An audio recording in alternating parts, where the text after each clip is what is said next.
कहानी शुरू होती है सन 2048 से। ये वो वक्त था जब जमीन पर रहने के लिए कुछ भी नहीं था और बाकी जितने भी रिसोर्सेज थे जो ज्यादा नहीं बचे थे उनको हासिल करने के लिए सारे मुल्क लड़ाई कर रहे थे। इसी के दरमियान हमें रिक की फैमिली दिखाई जाती है जिनको आलिशान मेंशन में लाया गया था। यहाँ पर आकर पूरी फैमिली बहुत ही खुश थी। रिक की फैमिली में उसकी वाइफ एबी और उसका बेटा था। वहाँ पे उन्हें ये पता चलता है कि वहाँ उनके जैसी 13 और फैमिलीज भी लाई गई हैं। उन पर रिसर्च होगी, एक्सपेरिमेंट किए जाएंगे, जिसके लिए यहाँ पर पूरी साइंटिस्ट की टीम थी। अगली सुबह हमें प्रोफेसर दिखाए जाते हैं जो बताते हैं कि आने वाले 10 साल में जमीन पे सब कुछ खत्म हो जाएगा, कुछ भी नहीं बचेगा और तब इंसान जमीन पे नहीं रह सकेंगे और उस वक्त हमारे पास सिर्फ रहने वाली एक ही जगह होगी जो है टाइटन। पृथ्वी के बाद सिर्फ एक ही जगह है जहाँ हम रह सकते हैं जो है टाइटन। टाइटन बहुत बड़ा प्लेनेट है मगर इस वक्त इंसानों का वहाँ रहना मुमकिन नहीं क्योंकि वहाँ पर मीथेन गैस की बारिश होती है और हवा में नाइट्रोजन गैस है। वहाँ पे ठंड भी ज्यादा होती है। वहाँ इंसानों का रहना मुमकिन नहीं और अगर हम चाहते हैं कि इंसान वहाँ रह सके तो हमें ह्यूमन बॉडीज में कुछ चेंजेस करने पड़ेंगे और उसी के लिए हम आप सभी को यहाँ पे एक्सपेरिमेंट करने के लिए लाए गए हैं जिन्हें हमने 5000 लोगों में से चुना गया है। इनमें वहाँ रिक भी लाया गया था जिसे हमने कहानी के स्टार्टिंग में देखा, जिसकी फैमिली मेंशन में लाया गया था। रिक कहता है कि हम सब यहाँ पे सब कुछ जान कर आए हैं और उसके बाद डॉक्टर उन्हें अपने साथ ले जाती है और इंजेक्शन लगाती है और बताती है अगले एक हफ्ते तक उन्हें यही इंजेक्शन लगाए जाएंगे जिससे उनकी बॉडी में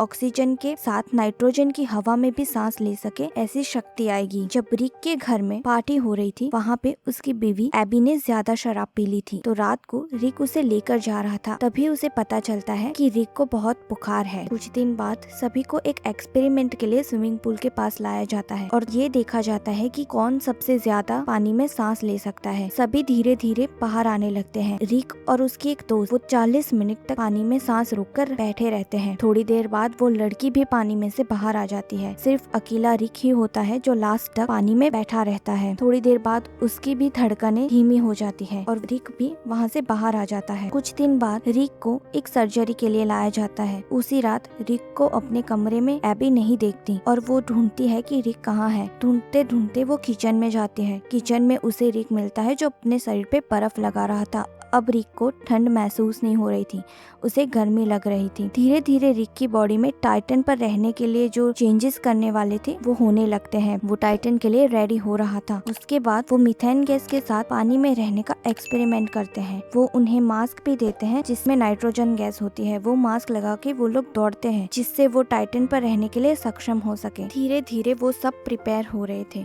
थोड़े दिन बाद जब रिक बाथरूम में होता है तो वो देखता है कि उसके बाल झड़ रहे हैं। उसे हेयर फॉल की प्रॉब्लम हो रही है। वहाँ पे दूसरा भी एक लड़का था जिसे यही प्रॉब्लम हो रही थी। वो सब समझ जाते हैं कि ये सब एक्सपेरिमेंट की दवाइयों की वजह से हो रहा है। तभी यहाँ पर एक लड़की की मौत हो जाती है। उसे देख सभी लोग परेशान हो जाते हैं क्योंकि वो सारी दवाइयाँ वो भी ले रहे थे। रात को सभी लोग रिक के घर पे जमा होते हैं। वहाँ पे वो इस बारे में बात करते हैं। वहीं पर एक आदमी होता है जो गुस्सा करने लगता है, अपनी बीवी को भी मारता है और हमें ये पता चलता है कि उसमें ये गुस्से का बदलाव तब आया था जब उस पे वो एक्सपेरिमेंट स्टार्ट किया गया था। दूसरे दिन सुबह डॉक्टर रिक के घर आती है और उसे बताती है कि लड़की की मौत एक्सपेरिमेंट की वजह से नहीं हुई थी, उसे कुछ बीमारी थी, उसी वजह से उसकी मौत हुई है।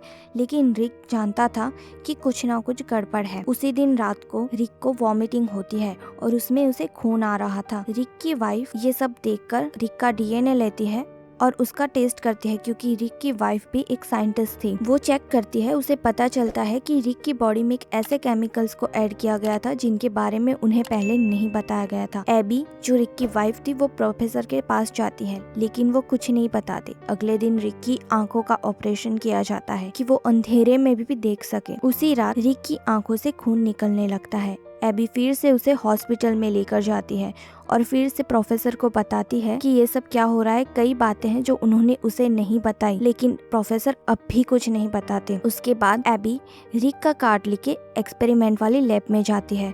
वो वहाँ पे सारे कागज फाइल्स सब देखती है और उसे वहाँ पे ये पता चलता है कि जो लड़की मरी थी वो एक्सपेरिमेंट की वजह से मरी थी। उसे कोई बीमारी नहीं थी, वो बीमारी की वजह से नहीं मरी थी। एबी समझ जाती है कि ऐसी बहुत सी बातें हैं जो प्रोफेसर उसे नहीं बता रहे और लैब वालों ने भी उन्हें नहीं बताया। उसी टाइम वो सुनती है कि प्रोफेसर को नासा वाले वार्निंग दे रहे हैं कि वो ये प्रोजेक्ट बंद कर दे क्योंकि ये उनकी कंडीशन के खिलाफ था। दूसरे दिन प्रोफेसर रिक के घर आते हैं और उसे बताते हैं कि ये सब उन्होंने लोगों को टाइटन पे भेजने के लिए किया था। सबकी बॉडी में अलग अलग चेंजेस हो रहे हैं। अब उन्हें नहीं पता कि किसको क्या साइड इफेक्ट होंगे और क्या होगा, लेकिन वो ये बताते हैं कि रिक की बॉडी ये सब कुछ सहन करने के लिए सक्षम है। अब रिक ये सब कुछ जानता था। वो और एबी दोनों टेंशन में आ जाते हैं, लेकिन अब रिक कुछ कर भी नहीं सकता था क्योंकि वो अब बहुत आगे आ चुका था। रिक की आंखों का फिर से ऑपरेशन किया जाता है। अब वो अंधेरे में देख सकता था, वो पानी में चीजों को महसूस कर सकता था। वहाँ पे धीरे धीरे सभी लोग मरने लगते हैं, लेकिन सिर्फ रिक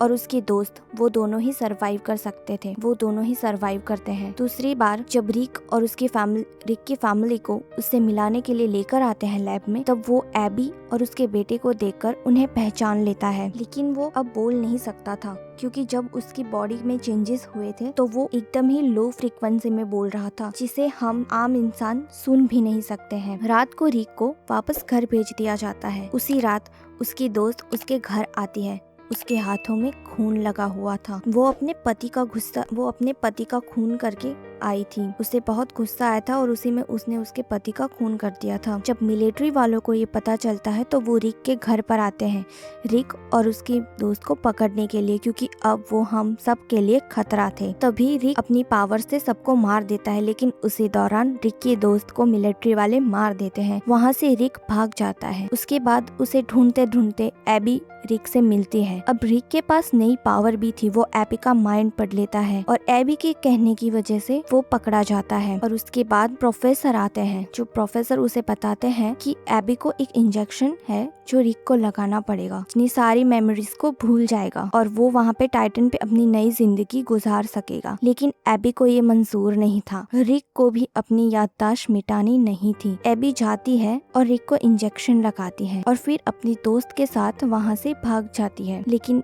एबी ने इंजेक्शन रिक को लगाया नहीं होता है क्योंकि वो भी नहीं चाहती थी कि रिक टाइटन पे जाए और उन्हें भूल जाए। उसके बाद रिक सब पे अटैक कर देता है। अटैक करने के बाद रिक अपने घर पे अपनी पत्नी और अपने बेटे को मिलने के लिए आता है। वो उनसे मिलकर बहुत खुश होता है। तभी वहाँ पे प्रोफेसर और मिलिट्री के लोग आ जाते हैं और रिक की वाइफ को बताते हैं कि उसे रिक को भेजना ही पड़ेगा टाइटन पे, क्योंकि रिक अब यहाँ पे जिंदा नहीं रह सकता।